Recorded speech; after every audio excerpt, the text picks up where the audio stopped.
Alright, we're gonna read One Piece 932, The Shogun and the Courtesan. Um, Goats eating letters Caesar writes. This is an odd bit of front page bullying. Usually all of the characters in the front page scenarios are having fun, getting along, maybe a bit of playful competition at most. But here we see Caesar trying against all odds to get his career going as this horde of businessmen goats, and maybe like Yakuza goats. I think the guy in the immediate foreground is kind of Yakuza coded. Um, just sabotaging all efforts by repeatedly eating everything he writes. And Caesar, totally unaware of this, just keeps writing. I guess the cross between Caesar and goats is that they both have the horns that kind of look like goat horns. Anyways, probably not much sense can be made of it. Thanks, PN Fuji, for that request. Okay. Komurasaki, the legendary courtesan, playing the thing.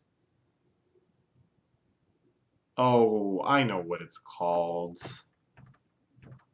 It doesn't matter what it's called. There's a beautiful song she's playing, and probably the anime staff is like, alright, looks like we gotta have to write another beautiful song. um, everyone getting into it. My sister plays this song. Why does she wear a mask? Because it's not really her. That she's actually out about to rescue Robin? Or something?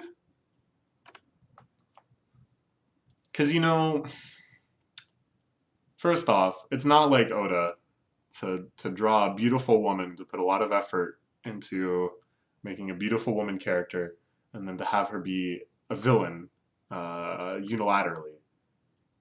So, like, just think back to Dressrosa and Violet and stuff, right? And it was so forward, so like the long flashback right before we meet her that makes us want to hate her.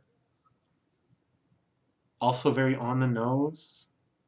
So I think she's up to something. I think she's gonna save Robin here because Robin's in a pretty bad spot. You'll die a painless death if you lie. Excruciating torture awaits you. Who are you and what are you doing here? They figured out that she's an outsider. And when he says, I'll let you get away with your excuse just this one time, what he really meant is I'm going to kill you where you stand. But you know, we're not going to torture you. We'll believe you. That's pretty brutal. Like, what is she supposed to say? Ox 3 boy. Oh, tracking the flow of money inside the flower capital. Ox 3 boy, of course, is the hero of Ebisu town. The guy who's been Robin Hood in it, stealing from the rich, giving to the poor. Ooh, Robin hit with a bunch of shuriken. Complete Ox 3 boy just appeared in the capital. But I feel like this probably isn't Robin's real body or something. She's using her own ninja art. Yep. She dissolves into flowers. Clone just in case. Real body should be somewhere nearby. Okay. So she gets out of there. That was still pretty bad for her. That was like, that was pretty scary. She was tracking. Ox 3 boy just appeared in the capital.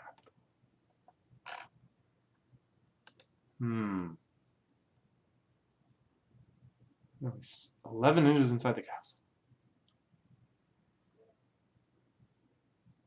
Okay, and then Nami and her ninja senpai hanging out on the roof.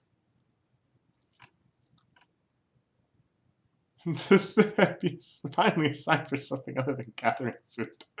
Oh yeah, he's like, oh! Is that 3 Ox Boy?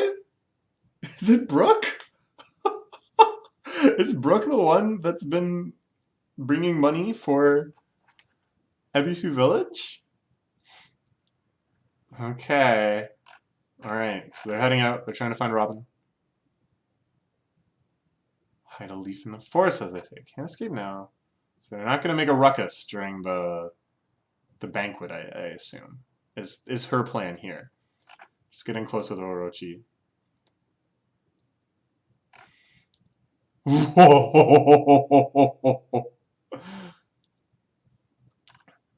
Komurasaki jealous with the puffed up cheek.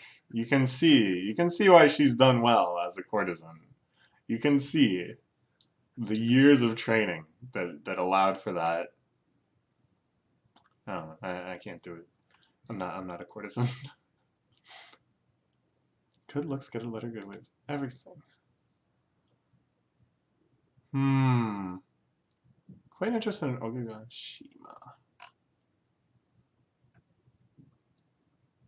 Too scared of the other side of the one to get involved. Okay.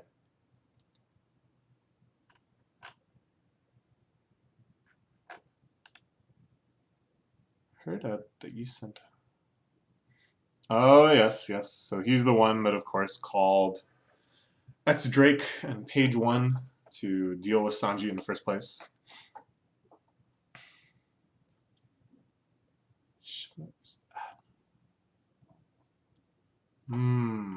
Even if they're ghosts.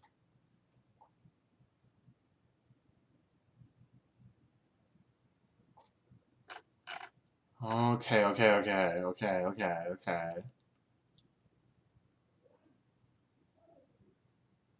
Your revenge, the Odin's will lives on. So this is the ghosts that he's talking about. This is what he's so paranoid about, is the existence of something carrying Odin's will. Which of course is the exact thing he should be afraid of. It's not that he's unjustly paranoid. But I think he's become a little too confident. I'm confused by this though. At the bottom of this page. Who's shouting an outsider has snuck into the capital? And then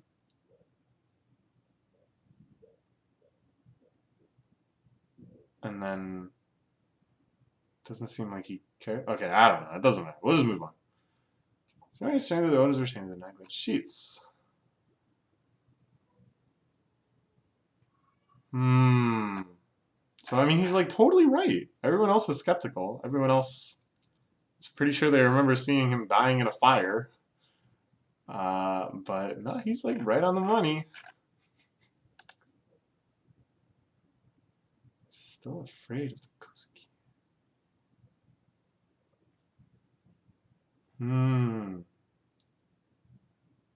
Attacks me Yakuza to watch.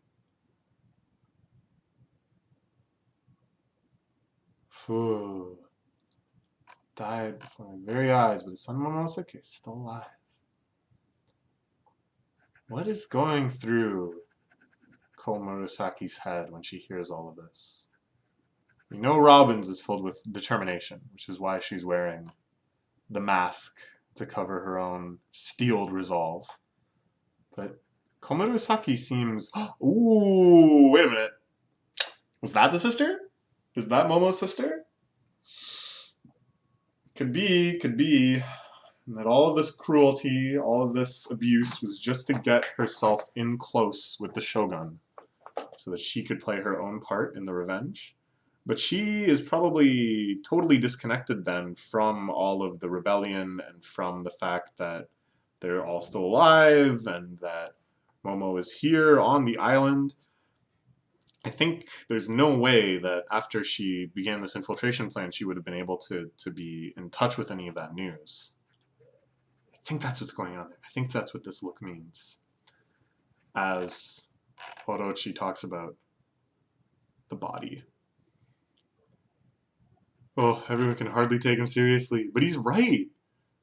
He's right. He's actually entirely right.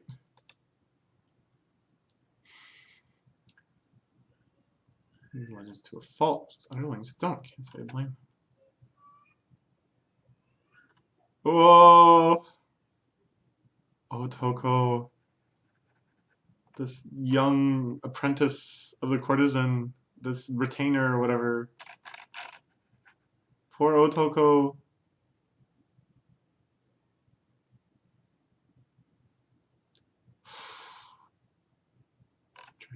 Oh. Hmm. Can she stop the Shogun when he's in this murderous state? Yeah, that's right. She's just laughing all the time. Oh my god! Yo! Komurasaki's like actually so badass. Now that I'm convinced it's Momo's sister, she's secretly a good guy and she didn't just rip off an old man for no reason. I'm totally down with her. Look at that. She just laid him out with the peach jab. Damn.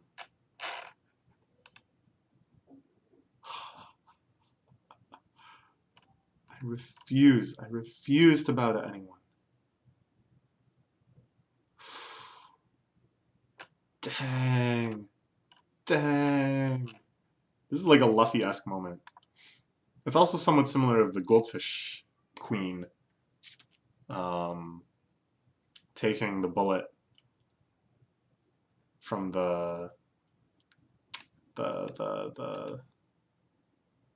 it's kind of like an inverse of that situation. Anyways,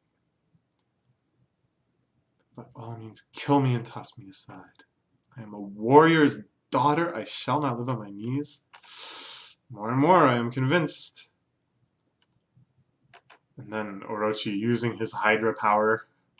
This looks awesome. Dang. What a fun Hydra. Oda understands the fun of a Hydra, that all of the heads need to be doing something different. You know? You need to have the sense that it's just chaos. Kind of a swarming swirl of intent and habit, and you know that they all have a bit of a different personality and stuff.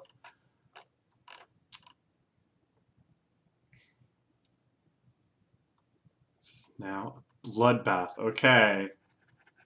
What's his face? The samurai man. I think stepping up maybe to protect Komurasaki? Maybe because she was, you know, one of his geisha. He has some fondness for her, because he was going on, you know, you gotta water the flower with pure water and stuff. So it seems like he cares for her in some way. Interesting. Okay, all right. Let's see. Let's see what happens next. In just a few days, in just like 2 days, we'll get another chapter. Of course, by the time this uploads. Whatever. I'm too lazy to figure it out. Okay, bye.